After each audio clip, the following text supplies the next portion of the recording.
Hello friends, welcome back to my channel. आज मैं बनाने जा रही हूँ बहुत ही इंटरेस्टिंग और बहुत ही अमेजिंग रेसिपी जिसका नाम है पिज्ज़ा। आज मैं पिज्ज़ा बनाऊंगी विदाउट ओवन, नो चीज़ और नो ईस्ट के साथ, और ना ही इसमें मेयोनीज का यूज करेंगे। तो ये पिज्ज़ा की रेसिपी बहुत ही टेस्टी बनती है। तो चलिए फटाफट पिज्ज़ा बनाना शुरू कर देते हैं। पिज्ज़ा बनाने के लिए सबसे पहले हमें यहाँ पे एक मिक्सिंग बाउल लेना है। अब इस बाउल में हम डाल देते हैं मैदा।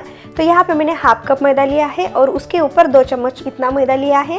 और इसमें हम डाल देते हैं 1/4 चम्मच बेकिंग पाउडर, साथ में ही डाल देते हैं 1/4 चम्मच बेकिंग सोडा। हमें यहाँ पे सोडा और बेकिंग पाउडर का ज्यादा इस्तेमाल नहीं करना है। और इसे में हम डाल देते हैं आधी छोटी चम्मच चीनी। इसके बाद हम यहाँ पे डाल देते हैं आधी छोटी चम्मच नमक, या फिर आप अपने टेस्ट के अकॉर्डिंग नमक डालें। और इसमें ही हम डाल देते हैं 1 चम्मच घी। तो यहाँ पे मैंने घी का इस्तेमाल किया है, आप चाहे तो तेल का भी इस्तेमाल कर सकते हैं। और इसमें हम डाल देते हैं 3 बड़े चम्मच दही। तो अब हम यहाँ पे इन सबको एक बार अच्छे से मिक्स कर लेते हैं। पिज्जा खाना तो सबको बहुत पसंद आता है, लेकिन हर बार पिज्जा बाहर से मंगाए तो बहुत ही कॉस्टली जाता है। तो आप घर में एकदम आसानी से और कम समय में और एकदम सस्ता पिज्जा बनाकर खा सकते हैं, वो भी एकदम बढ़िया, बाजार से भी टेस्टी लगता है। तो आप इस तरीके से एक बार पिज्जा बनाओगे तो आपको बहुत पसंद आ जाएगा। तो ये देखिए, यहाँ पे मैंने दही और सारे इंग्रेडिएंट्स को अच्छे से मिक्स कर दिया है। दही में पानी की क्वांटिटी होती है, इसलिए हमें यहाँ पे पानी का ज्यादा इस्तेमाल नहीं करना है।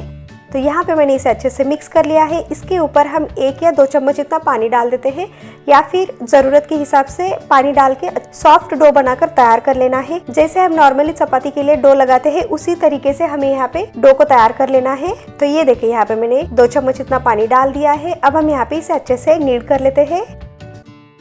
पिज्जा बनाना बहुत ही आसान है और ये बहुत ज्यादा टेस्टी लगता है। तो आप इस तरीके से एक बार बनाकर जरूर ट्राई करें। तो हमें यहाँ पे कम से कम इसे 7 से 8 मिनट के लिए अच्छे से गूंदना है, ताकि जो आटा है एकदम सॉफ्ट बनकर तैयार हो जाए। तो ये देखिए, यहाँ पे हमें इस तरीके से कम से कम 7 से 8 मिनट तक इसे मसल लेना है। तो यहाँ पे 7 मिनट हो जाने के बाद जो आटा है वो कुछ इस तरीके से दिखेगा, यानी सॉफ्ट दिखेगा। और यहाँ पे जो आटा है वो एकदम सॉफ्ट भी बन चुका है। तो इसी तरीके से हमें यहाँ पे आटे को अच्छे से गूंद कर तैयार कर लेना है। तो यहाँ पे ये आटा अच्छे से गूंद कर तैयार है। तो हम यहाँ पे इसे राउंड शेप में, यानी इसे अच्छे से गोला करके इसके ऊपर कवर करके हम इसे कम से कम 1 घंटे के लिए रेस्ट करने के लिए रख देना है। तो यहाँ पे मैंने इसे प्लेट से कवर किया है, आप चाहे तो इसे कपड़े से भी कवर कर सकते हैं। तब तक हम बनाते हैं व्हाइट सॉस।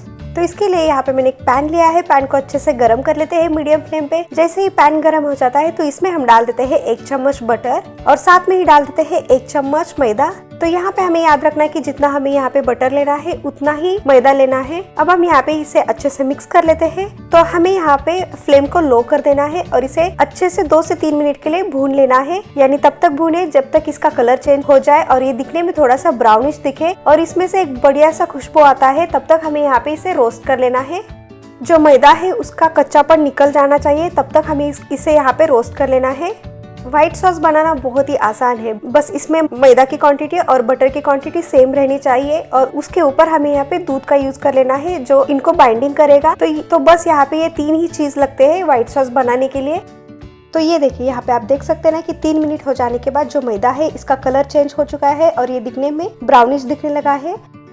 अब इस स्टेज पे हम डाल देते हैं दूध। तो यहाँ पे हमें आधा कप दूध डाल देना है। तो यहाँ पे मैंने रूम टेम्परेचर वाला दूध लिया है। अब हम यहाँ पे इसे अच्छे से मिक्स कर लेते हैं। तो इसे भी हमें 2 से 3 मिनट के लिए लो फ्लेम पे पका लेना है।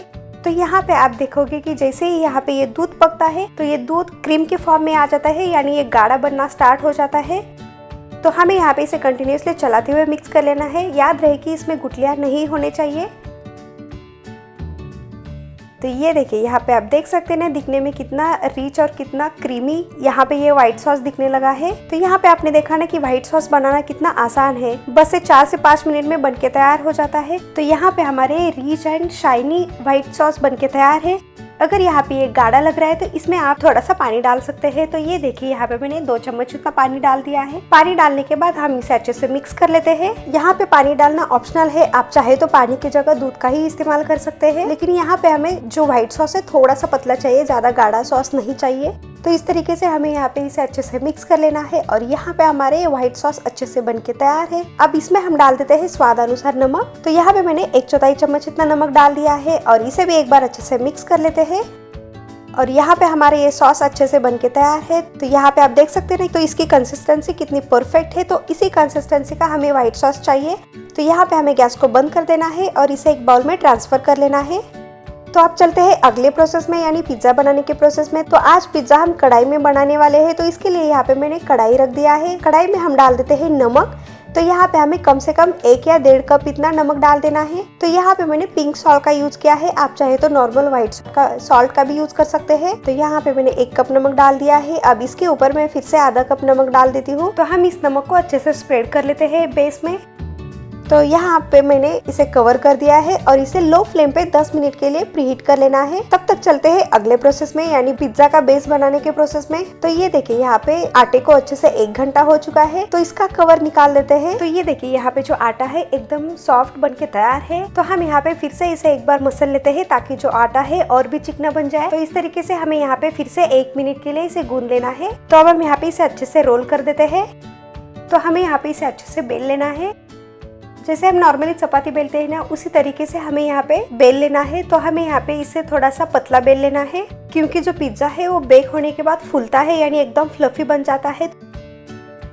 अगर जरूरत पड़े तो आप इसके ऊपर सूखा आटा लगा के बेल सकते हैं, लेकिन याद रहे कि हमें यहाँ पे इसे एकदम पतला ही बेल लेना है। तो ये देखिए यहाँ पे आप देख सकते हैं ना कि इस तरीके से इसे मैंने पतला बेल लिया है। तो अब चलते हैं अगले प्रोसेस में। पिज्जा बेक करने के लिए ये देखिए यहाँ पे आप इस तरीके से केक पैन का भी यूज कर सकते हैं, नहीं तो सिंपली जो नॉर्मल घर में स्टील का प्लेट होता है यानी ताट होता है, उसी का आप यूज कर लेना है। स्टील का प्लेट तो सबके घर में होता है, लेकिन यहाँ पे केक का पैन सबके घर में नहीं होता है, इसलिए आज हम स्टील का प्लेट का यूज कर लेते हैं। तो अब हम यहाँ पे इसे अच्छे से ग्रीस कर लेते हैं। तो इसके लिए हम इसमें डाल देते हैं आधी छोटी चम्मच तेल। तेल को अच्छे से स्प्रेड कर देते हैं। तो यहाँ पे मैंने तेल को अच्छे से स्प्रेड कर दिया है, यानी ग्रीस कर लिया है प्लेट को अच्छे से। तो इसमें हम जो पिज्जा का बेस बनाकर रखा था वो रख देते हैं। तो ये देखिए यहाँ पे पिज्जा के बेस को अच्छे से रख दिया है और हाथ से हम इसे फिर से थोड़ा सा पतला कर देते हैं। जितना हो सके उतना हमें यहाँ पे इसे पतला कर लेना है, क्योंकि ये बेक होने के बाद और भी फ्लफी यानी ये फूल जाता है। तो हाथ से हमें इसे अच्छे से पतला कर लेना है। तो ये देखिए यहाँ पे हमें इसी तरीके से इसे पतला बेल लेना है, यानी पतला कर लेना है। तो यहाँ पे हमारी ये पिज्जा बेस अच्छे से बन के तैयार है। तो इसके साइड के किनारों पे हम थोड़ा सा तेल ग्रीस कर लेते हैं।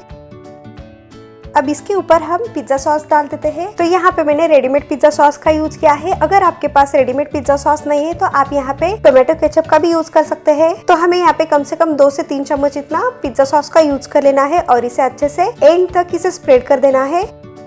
तो ये देखिए इस तरीके से हमें इसे अच्छे से स्प्रेड कर देना है। अब इसके ऊपर हम व्हाइट सॉस को ऐड कर देते हैं। तो यूज करने से पहले हम इसे एक बार अच्छे से मिक्स कर लेते हैं। तो यहाँ पे हमें इसे अच्छे से स्प्रेड कर देना है ताकि ये दिखने में एकदम लोडेड चीज जैसा दिखे।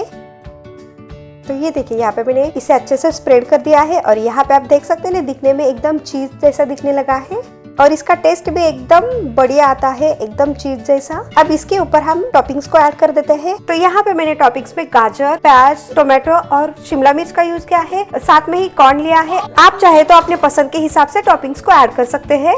तो इस तरीके से हमें यहाँ पे अच्छे से टॉपिंग को ऐड कर देना है। अब लास्ट में इसके ऊपर मैं कॉर्न को भी ऐड कर देती हूँ। तो ये देखिए यहाँ पे मैंने टॉपिंग्स को अच्छे से ऐड कर दिया है और ये दिखने में भी एकदम परफेक्टली और बढ़िया दिखने लगा है। तो अब इसके ऊपर चीज डाल देते हैं, यानी व्हाइट सॉस डाल देते हैं। तो हम यहाँ पे व्हाइट सॉस थोड़ा थोड़ा डाल देते हैं इस तरीके से, ताकि ये दिखने में और भी बढ़िया दिखे। और इसके ऊपर हम डाल देते हैं आधी छोटी चम्मच रेड चिली फ्लेक्स और साथ में ही डाल देते हैं आधी छोटी चम्मच ओरिगेनो। अब इसके बाद इसमें डाल देते हैं आधी छोटी चम्मच ब्लैक पेपर पाउडर। अगर आपके पास ओरिगेनो, रेड चिली फ्लेक्स और ब्लैक पेपर पाउडर नहीं है तो आप इसे स्किप कर सकते हैं। तो यहाँ पे हमारे ये पिज्जा बेक करने के लिए रेडी है। तो अब चलते हैं अगले प्रोसेस में। तो यहाँ पे 10 मिनट हो चुके हैं प्रीहीट के लिए। तो अब हम यहाँ पे इसका ढक्कन निकाल देते हैं। तो हमें यहाँ पे सावधानी से इसका ढक्कन निकाल देना है। तो अब इसके ऊपर हम एक स्टैंड रख देते हैं। अब लास्ट में इसमें रख देते हैं पिज्जा का प्लेट, यानी पिज्जा रख देते हैं। अब हम इसे कवर करते हैं और इसे कवर करके 20 से 22 मिनट के लिए लो फ्लेम पे इसे बेक कर लेते हैं। अगर आप इसे ओटीजी या फिर कन्वेंशनल ओवन में कर रहे हैं तो आप यहाँ पे 180 डिग्री के लिए 10 मिनट के लिए प्रीहीट करना है। उसके बाद 10 से 12 मिनट के लिए इसे बेक करना है। तो यहाँ पे 22 मिनट हो चुके हैं। तो हम गैस को बंद कर देते हैं और इसका ढक्कन निकाल देते हैं। तो हमें यहाँ पे सावधानी से इसका ढक्कन निकाल देना है और ये लीजिए हमारा चीजी लोडेड पिज्जा बनके तैयार है। अब हम इसे बाहर निकाल देते हैं और ये लीजिए देख सकते हैं ना दिखने में कितना बढ़िया और कितना चीजी लोडेड पिज्जा दिखने लगा है। तो ये देखिए यहाँ पे कितना परफेक्टली बेक हो चुका है। अब हम यहाँ पे इसे प्लेट से निकाल देते हैं। तो यहाँ पे आप देख सकते हैं ना ये कितना आसानी से निकलने लगा है। तो यहाँ पे मैंने इसे एक चॉपिंग बोर्ड पे निकाल दिया है और यहाँ पे आप देख सकते हैं ना दिखने में कितना बढ़िया और कितना टेस्टी, कितना टेम्पटिंग दिखने लगा है। तो अब हम यहाँ पे इसे कट कर देते हैं। तो अब हम यहाँ पे इसे 4 पार्ट्स में कट कर देते हैं। आप चाहे तो इसे 6 पार्ट्स में भी कट कर सकते हैं। तो यहाँ पे आप देख सकते हैं कि ये कितना इजीली कट हो रहा है। अब इसके ऊपर हम रेड चिली फ्लेक्स डाल देते हैं और साथ में ही डाल देते हैं ओरिगेनो।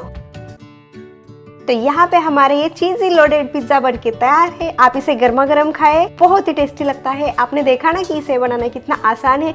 नो चीज, नो ईस्ट, नो मायो का पिज्जा है, लेकिन बहुत ही टेस्टी और एकदम चीज जैसा दिखने लगा है, एकदम चीजी लोडेड जैसा। और ये परफेक्टली बेक हो चुका है। तो इसी तरीके से यहाँ पे हमारे पिज्जा बनके तैयार है। तो आप इस तरीके से पिज्जा घर पे बनाकर जरूर ट्राई करें, आपको ये बहुत पसंद आ जाएगा। अगर आपको आज की मेरी ये रेसिपी पसंद आए तो लाइक, शेयर, सब्सक्राइब करना ना भूले और साथ में ही नोटिफिकेशन को भी ऑन करें ताकि मेरी कोई भी रेसिपी आपसे मिस न हो जाए।